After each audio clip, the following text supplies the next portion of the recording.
स्वागत है आपका खबरों के अड्डा में और मैं आपके साथ अंशु गुप्ता।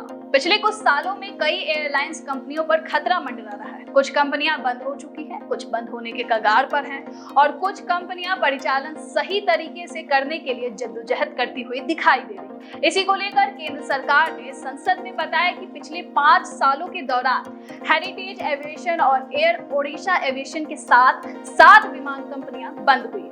आंकड़ों के अनुसार 2019 में जेट एयरवेज लिमिटेड और जेट लाइट लिमिटेड ने अपना परिचालन बंद कर दिया था। गो फर्स्ट भी आर्थिक तंगी से जूझ रहा है और पिछले कई दिनों से इसकी उड़ानें भी रद्द हो रही हैं। देश में पिछले 5 सालों के अंदर कई एयरलाइन को बंद कर दिया जा चुका है। इसमें हेरिटेज एविएशन और एयर ओडिशा जैसी 7 विमानन कंपनियां शामिल हैं। इसको लेकर केंद्रीय नागर विमानन राज्य मंत्री वीके सिंह ने लोकसभा में आधिकारिक रूप से एक बयान दिया है। वर्तमान में देश में 16 एयरलाइंस का परिचालन हो रहा है।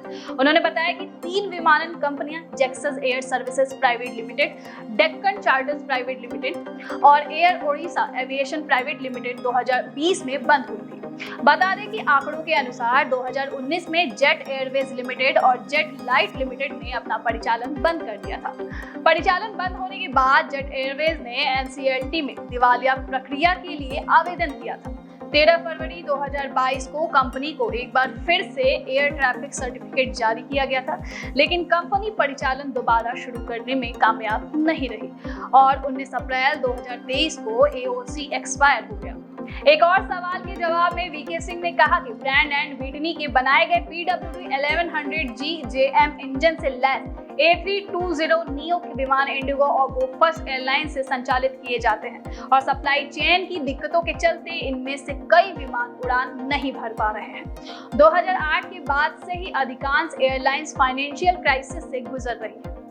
उन्होंने कहा कि भारत में एविएशन सेक्टर के लिए ऑपरेशन कॉस्ट अधिक है, एविएशन फ्यूल की कीमतें अधिक है, कैश फ्लो और लिक्विडिटी भी एविएशन के लिए प्रमुख मुद्दे हैं। वहीं कोरोना महामारी के बाद स्थिति और भी बिगड़ी है।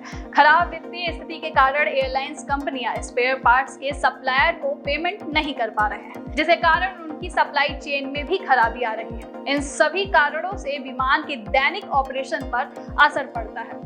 आपको बता दें कि गो फर्स्ट भी मौजूदा समय में आर्थिक तंगी से जूझ रही है और पिछले कई दिनों से इसकी उड़ानें भी रद्द की जा रही है। ऐसे में गो फर्स्ट के ऊपर भी संकट के बादल मंडरा रहे हैं। अब आने वाले दिनों में भारत में एविएशन की क्या स्थिति होने वाली है, आप इस आंकड़ों से अंदाजा लगा ही सकते हैं। खैर, आपको ये वीडियो कैसी लगी हमें कमेंट बॉक्स में जरूर बताएं। अगर आप हमें फेसबुक पर देख रहे हैं तो हमारे फेसबुक पेज को फॉलो करें। अगर आप हमें यूट्यूब पर देख रहे हैं तो हमारे यूट्यूब चैनल को लाइक और सब्सक्राइब करना ना भूलिएगा।